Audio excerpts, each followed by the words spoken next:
Next, I'd like to introduce Senator Tim Scott, who was sworn in as the U.S. Senate in January of 2013.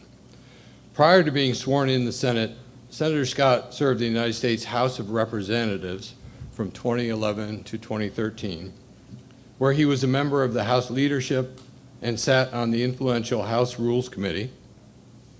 Senator Scott was also served on Charleston County Council for 13 years, including 4 terms as chair of the South Carolina House of Representatives. Senator Scott currently serves on several Senate committees, including Commerce, Science, and Transportation, and the Committee on Energy and Natural Resources. While his time so far in the Senate is brief, he's been very quick to engage with us on what a national laboratory means for our state and a region, and is certainly positioned to be a very active and engaged stakeholder for this laboratory's future. We've enjoyed getting to know and to work with him and his staff, and it's an honor for me to introduce Senator Tim Scott. Thank you. Well, good morning. It is good to be on a great panel and to look at my good friend who was our scoutmaster, we called him when I was in the House of Representatives, Joe Wilson, the historian. I'm sure that you have a historical reference to the site here. Here, yes. Are you sure? Yes. And do you have any extra keychains with you, Joe? It's so bad. He does. He says yes. He'll give me and you one both. And to Lindsay, thank you for leading the charge to make this one of only 17 national labs in our country. But I was surprised because you are an accomplished attorney. You've served in our military, but you made a D- in science? No, a D. A D. Okay, good. I was wondering where the minus came from, to tell you the truth. Well, at least we have some things in common, Lindsay. I, too, made a D in biology in college, and they told me that if you promise never to come back, we'll give you a D. I promised never to come back, and I never have been back until this day. It is certainly a pleasure to be serving y'all in the United States Senate. We are so proud of what you're accomplishing, not for Aiken, not for South Carolina, not for our country, but for the world. Truly, your impact, each and every one of you, your impact is amazing.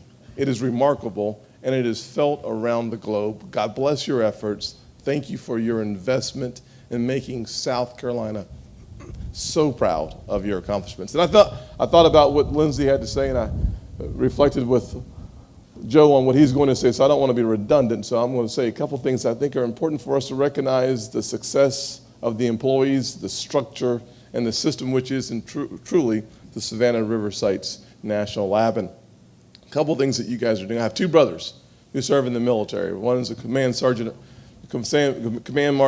major in the United States Army, who is a fantastic fellow. My other brother is a colonel in the Air Force. I think he plays golf most of the time. But God bless my colonels in the military. So, no offense, of course, sir. Anyways, yes, you got to be careful with these prepared remarks when you get off the beaten path here. But I will tell you that the work that you all are doing to help our wounded warriors find their place in the job market is fantastic. Seeing the devastation of war and knowing that there are men and women dedicated to the clear and consistent transition back into the workforce as they leave the military, it's a blessing from the good Lord that y'all are working on. I think about the necessity of our country driving STEM results in science, technology, engineering, and math. And to think about the number of students that come to the lab that shadow the staff, in an attempt to understand what it is that you do and how well you do it and what the future is for those students. I say thank you. For those students who are able to participate in the Savannah River Science Bowl competition, to understand and appreciate the power of thinking, I say thank you.